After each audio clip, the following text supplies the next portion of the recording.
Rango ya, pero gracias, está bien. Todo es para la gloria del Señor. Gracias, Jorgito. Nosotros somos gente de emociones y también tenemos que expresarlas. Si el Señor nos recordamos de toda esa gratitud que Él ha obrado en nuestras vidas, de esos momentos difíciles, de angustia, y si hay que llorar, lloramos. Total, es una gratitud para el Señor de toda su gracia. Así que gracias, Jorgito, por también despertar eso en nosotros, que a veces creemos que las emociones son malas, ¿no? Las emociones son buenas cuando hacemos dirigir por las emociones es el problema. Pero cuando hay un canto de gratitud, un recuerdo de todo el proceso que hemos vivido y cómo el Señor nos ha sustentado, aleluya, gloria a Dios, alabado sea el nombre del Señor. Tenemos que llorar, tenemos que gritar, tenemos que cantar y expresarle nuestra gratitud a nuestro Dios. Así que Dios te bendiga, hermano, y gracias por permitirnos a los que, porque tampoco esto no va a ser de todo a todo un momento, sino que de algunos, y el que quiera hacerlo tiene toda la libertad de poder hacerlo, porque lo hace, es el culto lógico para su Señor, el culto santo y lógico que nos relata Romanos capítulo 12. Así que Dios bendiga nuestra alabanza, nuestra adoración, nuestro culto racional delante del Señor. Hemos estado compartiendo nosotros en, en el discipulado la tercera de Juan, pero no le voy a hablar de la tercera de Juan, le voy a hablar de la segunda de Juan hoy en día. Y cómo hemos visto en esa carta personal tanta enseñanza, tanta doctrina. Hemos visto cómo este hombre de Dios, el apóstol Juan, cómo nos ha enseñado tanto, tanto sobre alentar a otros. Cuando él habla a Gallo, a un hombre que está siendo desanimado porque en su iglesia hay un mal líder. Hay un mal líder que le ha causado serias consecuencias, que lo ha herido, le prohíbe a los hermanos hospedar, recibir, y a los que lo hacen los echa para afuera, y ahí está Gallo sufriendo con ese mal líder y eso nos faltan a veces las personas que tenemos una buena intención, un buen ánimo y nos opacan nuestro servicio. Quieren dañar nuestro don, nuestro ministerio, nuestro hacer. Pero ahí están los otros hombres de Dios que nos animan, que nos fortalecen para seguir y marchar adelante porque el que obra en el Espíritu es el Señor Jesús. Y quiero compartir ahora en segunda de Juan una situación que es verdad y que ya el mismo apóstol Juan la estaba viviendo. Acuérdense que estas cartas son expresadas por el año 90, 95. Todos los eruditos y escritores hablan de que aún él no escribía Apocalipsis cuando aparecen estas cartas, y estas cartas ya para el año 395 aproximadamente estaba compuesto todo el canon del Nuevo Testamento, ya estaba compuesto.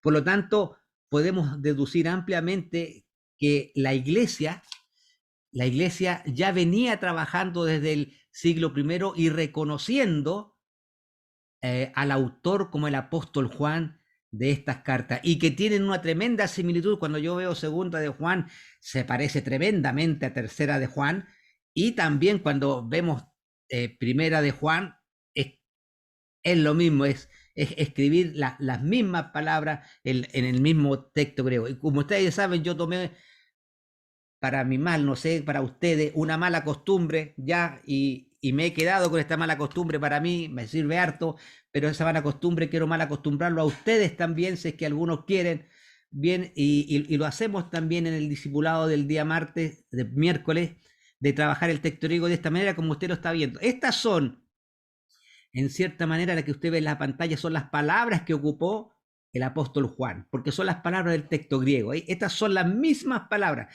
quizás no la misma tinta, porque está en la pantalla, pero son las mismas palabras que él ocupó el apóstol Juan. Y aquí cuando usted ve esta N que está aquí, y se la ve dentro de los textos griegos, porque como le comento, así como tenemos versiones en el castellano, nosotros también tenemos versiones en el texto griego, y de ahí que aparece el texto crítico, el texto receptu, el texto bizantino, el texto de la familia 35, todas esas familias que son, aportan con variantes textuales. Bien, y esta N que está ahí, marcadita más oscurita, es dentro del texto bíblico una variante textual, así se le denomina dentro de la crítica textual, dentro de la familia, que hay otras palabras que se están usando y por eso se llama variantes textuales.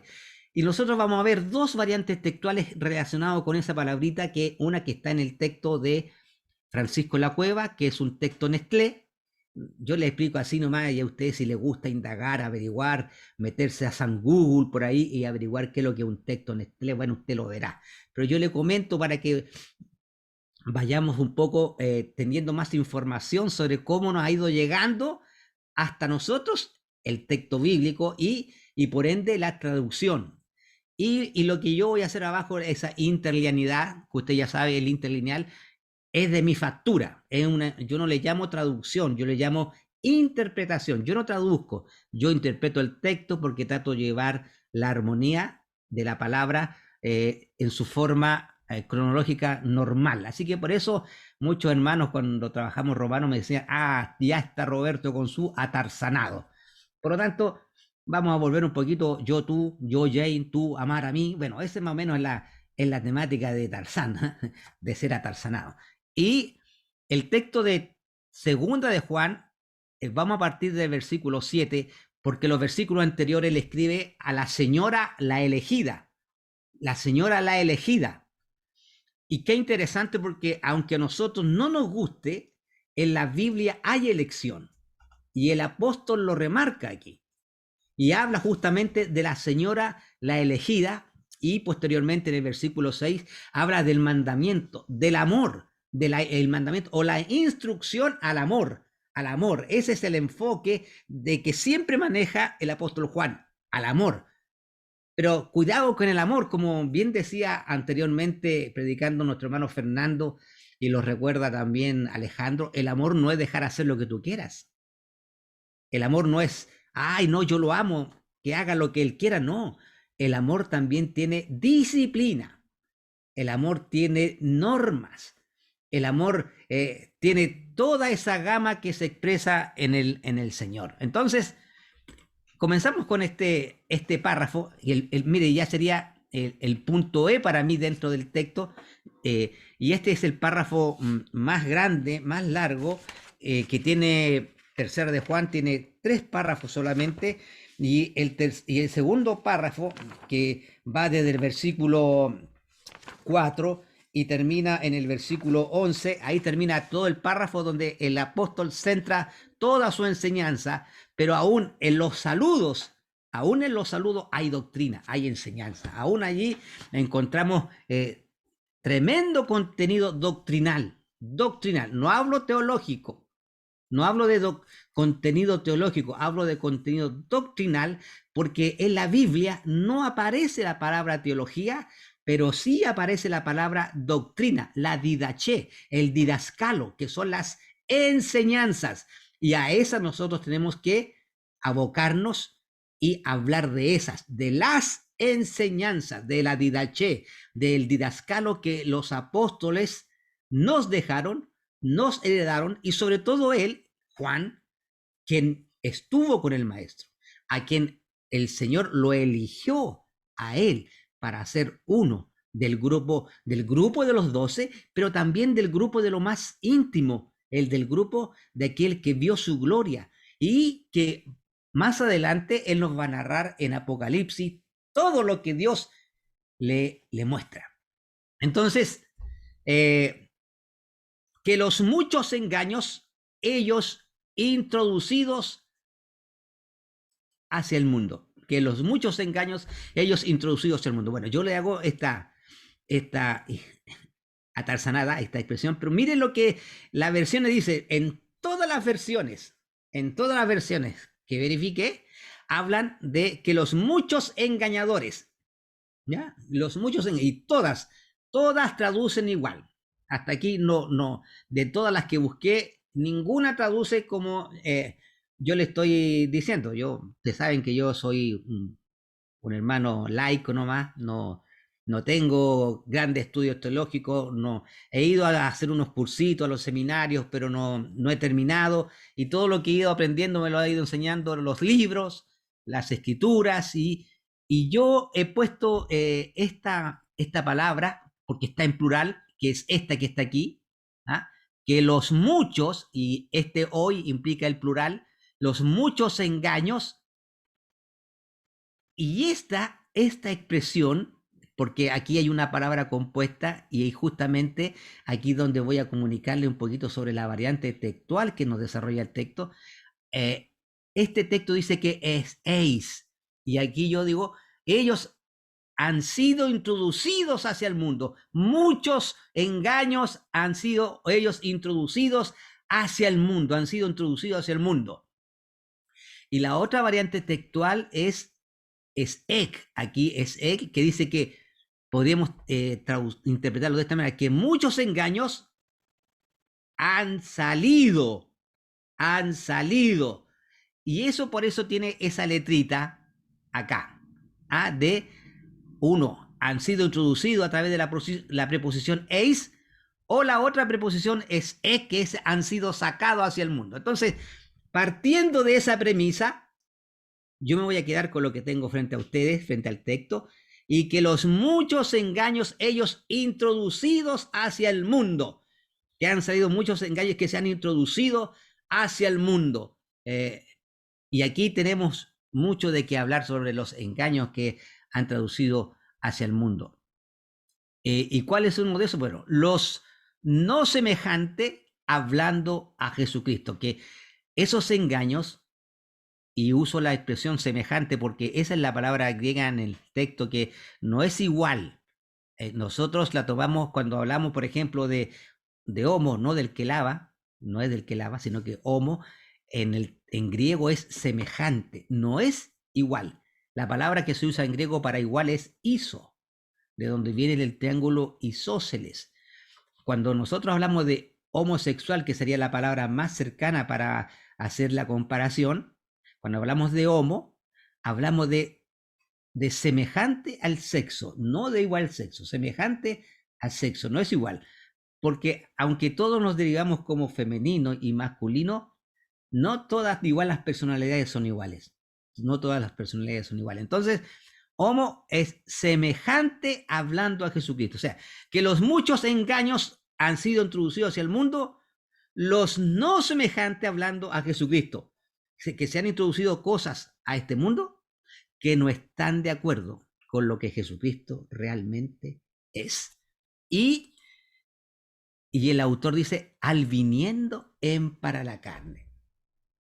Y que es interesante que este versículo, por lo general, nosotros lo usamos para afirmar una divinidad de Cristo, la encarnación de Cristo, para afirmar que esas dos cosas estaban en él el 100%, porque Jesús era 100% carne, era 100% Dios, las usamos de esa manera.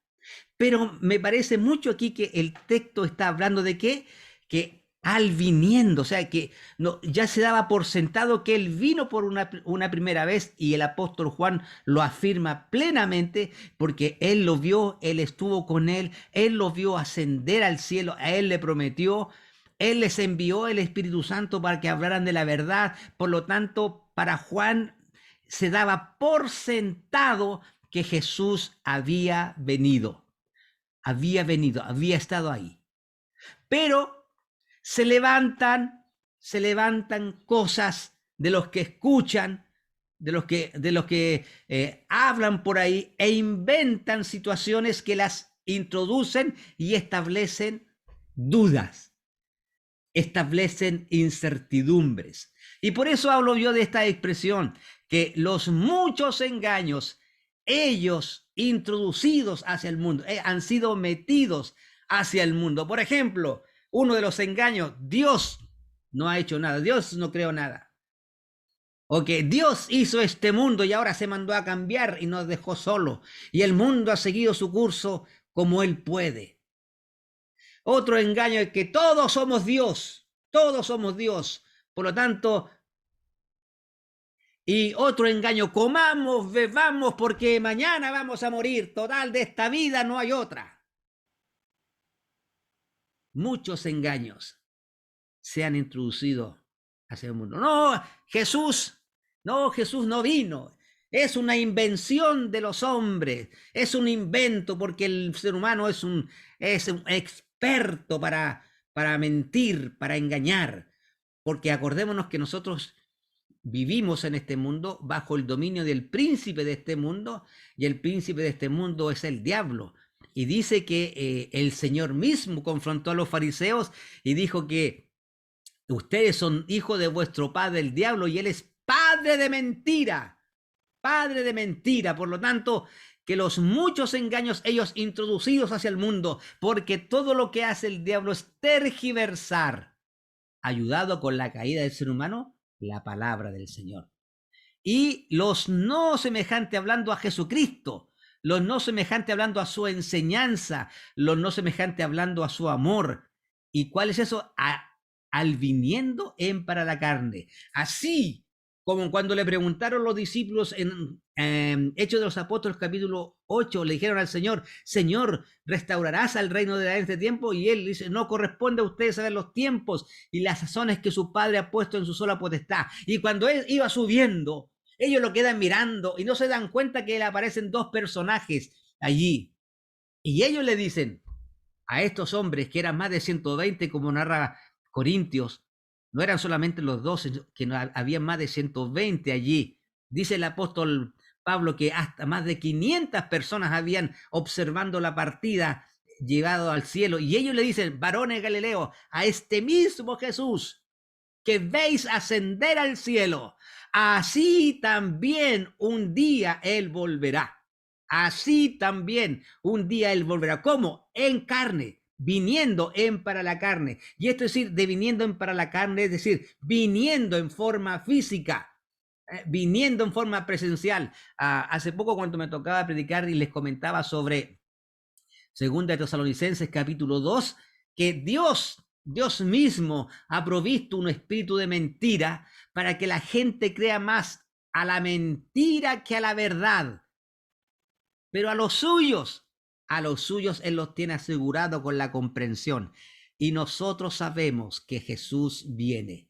La presencia del Señor un día va a estar aquí en la tierra, como lo explica Apocalipsis 19:11, que viene el verbo de Dios.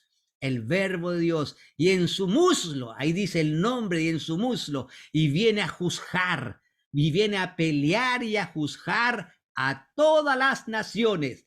Esa es la esperanza que nosotros como creyentes, y esta es la enseñanza que el apóstol Juan nos va dejando a nosotros, al viniendo en para la carne, asegurarnos que esa promesa que él le hizo a los apóstoles también está vigente en nosotros. ¿Y por qué la mantenemos ahí? Porque es el Espíritu Santo el que mora en nosotros, el que se conecta ahora con nuestro espíritu, el que nos hace mantener viva esta esperanza. Tenemos esta esperanza viva porque el Espíritu de Dios está con nosotros, y por eso era este saludo. Ahora yo comparto plenamente Maranata. ¿Qué significa Maranata? Maranata, Cristo viene. Ese era el saludo que tenían los hermanos del Nuevo Testamento posteriormente. Cristo viene, no solamente Cristo vive, no solamente Cristo el Redentor, no solamente Cristo el Salvador, sino que Cristo viene, Maranata. Y esa es la palabra que tenemos que usar nosotros también hoy en día, Maranata, Maranata. Cristo viene. Cristo viene, y nos mantenemos en esa postura y nos mantenemos en esa convicción de que Cristo viene, Cristo viene. Y quiero compartir esta expresión que viene del mismo texto anterior. Ello es el engaño que nos dicen, y esto también, y el anticristo, que nos dicen, no, tu Cristo no viene. Y de hecho, cuando nosotros vamos a 2 de Tesalonicenses capítulo 2, el apóstol dice que unos ya andan diciendo que Cristo ya vino. que Cristo ya vino, y ahí Él les dice, le da el indicio de qué cosas tienen que suceder primero antes que Cristo venga, que cuáles son las situaciones, cuáles son los sucesos que van a pasar antes que Cristo venga. Primero la apostasía. Antes que Cristo venga va a haber una horrible apostasía, un divorcio de lo que todo se llame Dios. Y posteriormente va a aparecer el inicuo, va a aparecer el anticristo posteriormente. Entonces, ¿cuál es? Esto es el engaño. No, Cristo no viene. No, Cristo no se olvidó de ustedes. Cristo ya no, él se, mira todo el tiempo. Y Pedro tiene este mismo concepto cuando dice que muchos tienen por tardanza la venida del Señor. Muchos tienen por tardanza la venida del Señor. Por lo tanto, eso es el anticristo, eso es el engaño que nos someten a su pensamiento y nos hacen que nos frustremos porque nos dicen, no, Jesús se olvidó de ustedes. No, todavía creen en el viejito pascuero, ¿eh? Usted cree en el viejito pascuero todavía. Así dicen a los creyentes, a muchos, que creemos en que Él volverá, que creemos en que Él vendrá, pero Él vendrá, como dice su palabra, en el tiempo que Él ha establecido, bajo los sucesos que Él ha establecido. Por eso le dice a sus apóstoles que no os conviene saber a ustedes las sazones y los tiempos que el Padre ha puesto en su sola potestad, porque no es resorte nuestro, es resorte del Señor. Por lo tanto, esto es el engaño de debilitarnos en nuestra fe. Este es el engaño. Oh, pero ¿cómo se te ocurre vivir en esos mandamientos retrógrados? ¿Cómo se te ocurre vivir? Mira esa lecera del siglo de antaño. Y esta cuestión, desde que yo nací que vengo escuchando que Cristo viene y todavía no pasa nada. ¿Cómo es eso? Pero esto es el engaño. Esto es el anticristo. De ponernos frustración en nuestro corazón y de creer que el Señor no viene. Y si el Señor no viene, no tenemos esperanza. Nos quieren quitar nuestra esperanza. Nos quieren quitar el abrigo que nosotros nos aferramos a esa esperanza, que no solamente nos va a llevar, sino que nos va a traer y vamos a gobernar con Él. Todo lo que Él ha dicho en su palabra. Imagínense en el tiempo en que Jesús estuvo. Y los discípulos le preguntaban a Jesús, Señor, todos dicen que antes que venga el Mesías vendrá Juan el Bautista. Nadie entendía el concepto de Juan el Bautista. Y el Señor le dice, y que Elías tiene que venir antes que venga el Mesías. Elías tiene que venir. Y tomado de la profecía de Malaquías, Elías tiene que venir antes que venga el Mesías. Y Jesús le dice, y Elías ya vino, pero nadie lo reconoció. Nadie atendió a su mensaje. Hicieron con él todo lo que quisieron. Y ese Elías es Juan el Bautista. Hicieron todo lo que quisieron con él. Asimismo también pasó con el Hijo del Hombre. Los seres humanos hicieron todo lo que quisieron con él, pero porque un permiso de Dios para que podamos tener redención, porque era la ofrenda agradable, era el sacrificio perfecto, la ofrenda sobrenatural. Y ahora Él viene. Ahora Él viene. Y esas son las palabras esperanzadoras para cada uno de nosotros, en que en cualquier momento, bueno, por lo demás, como ya vino por la hermana Gemima Barra y vino por tantos que Él quiere llevar, así también puede venir en cualquier momento por cada uno de nosotros. En cualquier momento nos lleva a su presencia los que hemos creído, pero que no nos apliquen los seres humanos, este mundo, su desesperanza, que no la aplique hacia nosotros. Porque esto es el engaño, esto es el engaño. Y el anticristo, que Jesús no viene, que Jesús nos dejó solo, que Jesús se fue y no va a volver nunca más. Este es el engaño. Y ellos firmemente, con la promesa que Dios le dio y con la presencia de Él, porque su Espíritu está en nosotros, afirma que Él viene y vendrá, como cantamos, y no tardará. Él vendrá y no tardará. Entonces, él le dice, ustedes miren a ellos mismos,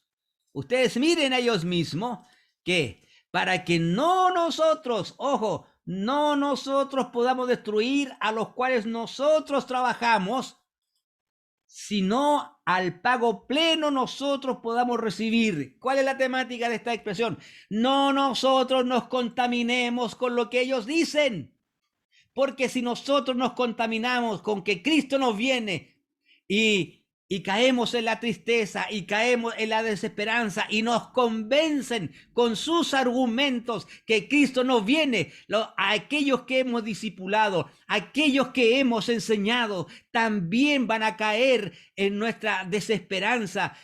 Y por eso el apóstol Pablo en 1 Corintios 15, él dice que si Cristo no murió y resucitó, vana es nuestra fe.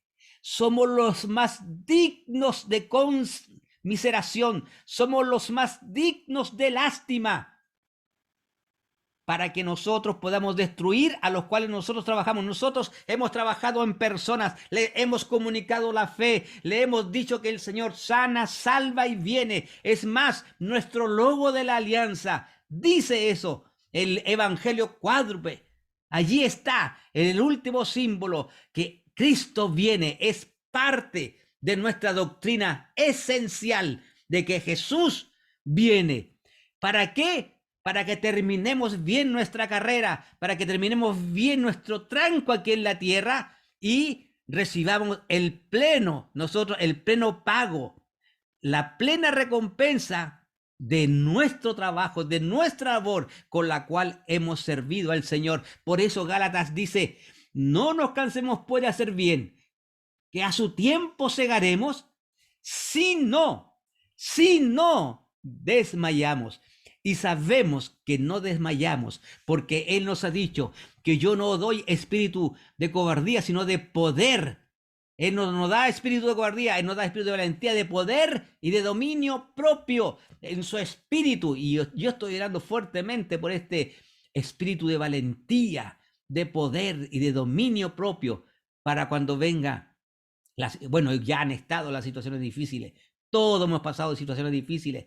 Todos hemos querido enojarnos con Dios por las situaciones que estamos viviendo. Todos hemos despotricado contra Dios por situaciones críticas que hemos estado viviendo. Pero aún allí Él ha venido, ha tocado nuestro hombro, ha tocado nuestra cabeza y nos ha levantado, ha secado nuestras lágrimas, nos ha escuchado, ha visto nuestro dolor y nos ha acompañado en nuestro dolor. Él ha venido, Él ha estado ahí. Cuando todos los demás nos han abandonado, el único que ha estado ahí para consolarlos, darnos el bien, darnos el ánimo, ha sido el Señor. Y eso lo hemos compartido con los otros. Ustedes miren a ellos mismos. Miren a esas personas que hablan y dicen, Cristo ya no viene, se fue. Esta es una mentira que ustedes han dicho, para que no nosotros podamos destruir a los cuales nosotros trabajamos con tanto esfuerzo que cuesta como ganar un alma. Ayer en la convención se recibía a la plantación de Iglesia de Galilea. 8 años el pastor trabajando, 8 años esforzándose para que se pudiera recibir a esta congregación, y a veces en una semana se va todo, a veces en un día se va todo. Que Dios nos fortalezca, hermano. El Espíritu Santo que está en nosotros, Él nos anime y lo fortalezca para no dejarnos arrastrar por las voces externas que han salido hacia el mundo, hacia el cosmos, diciendo, no, eso es una mentira. No, Cristo ya viene. Él ya se olvidó de nosotros. Tanto tiempo diciendo lo mismo y no pasa nada. Llenémonos con esta expresión, Maranata. Saludémonos continuamente, Maranata. Digámosles a nuestros hermanos, Maranata, Cristo viene, y esa sea nuestra palabra de batalla, Maranata, Maranata, cualquier situación, Maranata, Maranata, Cristo viene. Ay, hermano.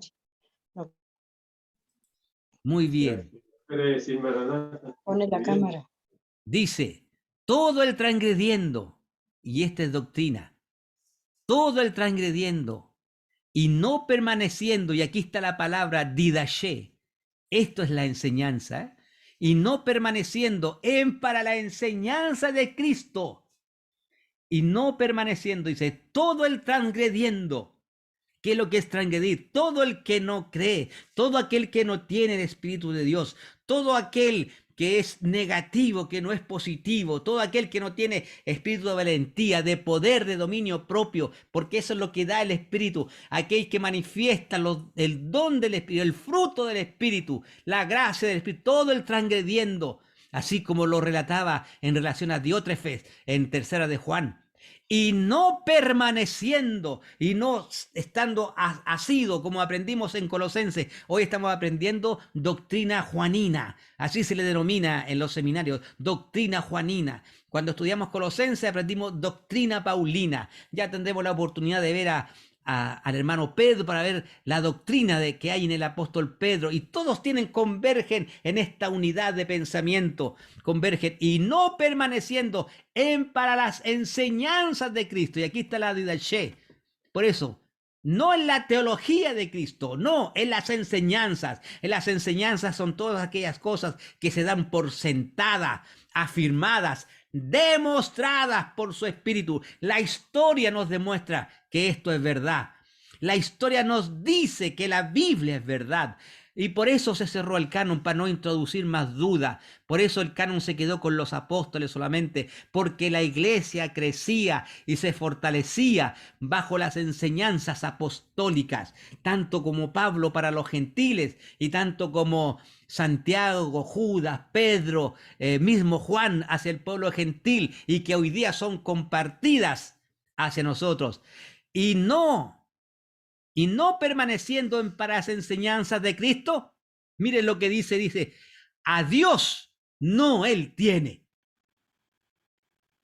Listo, como dijimos, como hizo Alejandro una aseveración tan preciosa cuando estábamos estudiando Juan. Juan no tiene aspectos grises. O es negro o es blanco. ¿Es blanco o es negro? Y que coincide perfectamente con la expresión de Jesús, que tú sí sea sí y tú no sea no. Lo demás es del diablo.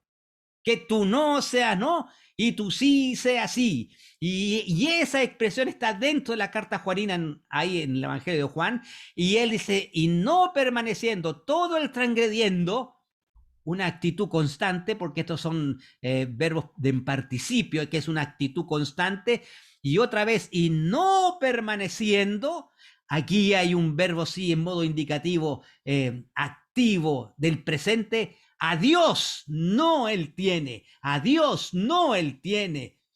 Puede hablar mucho con la boca, pero sus acciones niegan todo lo que él dice. O quizás pueda hacer muchas cosas, pero su boca no refrenda lo que él hace. Entonces, y no permaneciendo en para la didaché, en para la enseñanza de Cristo. Y la enseñanza de Cristo estaba basada en el amor. Pero estar basada en el amor no significa que no haya confrontación, no significa que no haya disciplina, no significa que no haya normas. A esto no es amor y chive libre. No, señor, eso no es así. A tal extremo que él coloca una limitante. Y no permaneciendo en para la enseñanza de Cristo, a Dios no él tiene. Listo, a Dios no él tiene. Y dice abajo, él permaneciendo en para la enseñanza de Cristo, él permaneciendo en para la didaché, cuánta importancia, en para la didaché de Cristo, en para la enseñanza, el didascalo, lo que él enseñó, él dice, también al Padre y al Hijo él tiene. ¡Wow! Qué interesante esta expresión que se refleja en Juan. Primero, él permaneciendo. A mí me llama mucho la atención cuando los discípulos van a ver a Juan. Bueno, está Juan el Bautista en el capítulo 1 y va pasando Jesús y él les dice, aquí el Cordero de Dios que quita el pecado del mundo. Y dice que Juan, Andrés, bueno, 4 del grupo íntimo, van y lo siguen. Y la traducción en ese relato, la traducción dice, y viendo donde Jesús vivía, fueron donde Jesús vivía. Pero la palabra que usa en el texto griego es esta, menón, que tiene que ver con permanecer. Y la pregunta para mí es, ¿dónde tú permaneces?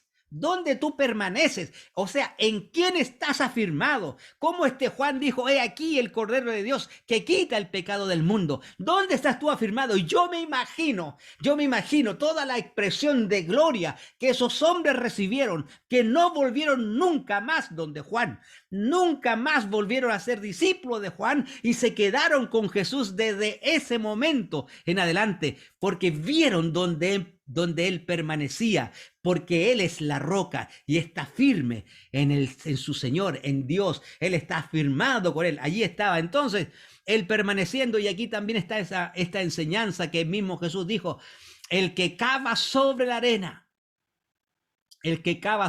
va a venir tempestad, va a venir viento, van a venir olas, va a venir rayos, el agua se va a subir y esa agua y esa casa va a ser llevada.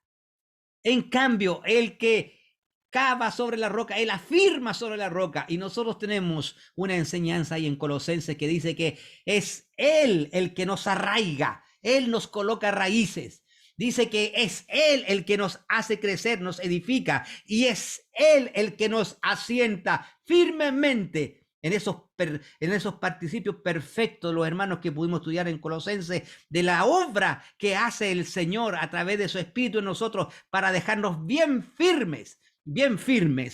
Y Juan confirma la oración que hace Jesús en Juan 17, cuando él dice, también al Padre y al Hijo tiene. Cuando Juan ora y él dice y ora por los discípulos y le dice, Señor, así como tú y yo somos uno, así también ellos también sean uno, porque seremos tú y yo en ellos. ¿Cómo confirma la misma doctrina juanina en este párrafo que estamos estudiando en esta mañana? Él permaneciendo para las enseñanzas de Cristo. Las enseñanzas de Cristo están en los evangelios. Las enseñanzas de Cristo están en las cartas paulinas. Las enseñanzas de Cristo están en las cartas juaninas. Las enseñanzas de Cristo están en las cartas de Pedro. Las enseñanzas de Cristo están en las cartas de Judas. Las enseñanzas de Cristo están en la carta de Santiago, en el Apocalipsis. En todo el Nuevo Testamento está la enseñanza de Cristo, y también en el Antiguo Testamento están las enseñanzas de Cristo, cómo trabajó. Y esto que es lo más maravilloso, también al Padre y al Hijo, él tiene. No solamente el Espíritu Santo actuando en nosotros, sino que toda la deidad misma, compuesta por el Padre y el Hijo, están en nosotros.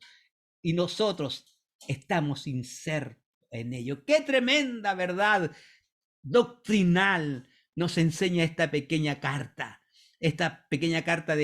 de personal, porque se le denomina una carta personal escrita para la señora, que se hace cíclica, que se hace circular para todos los hermanos, atendiendo a esta enseñanza. Entonces, aprendemos del apóstol Juan, no hay grises en el evangelio, o es blanco o es negro. ¿Eres del Señor o no eres del Señor? Como dice en Apocalipsis, y lo se reafirma a la iglesia de la Odisea, caliente o frío, pero tibio no.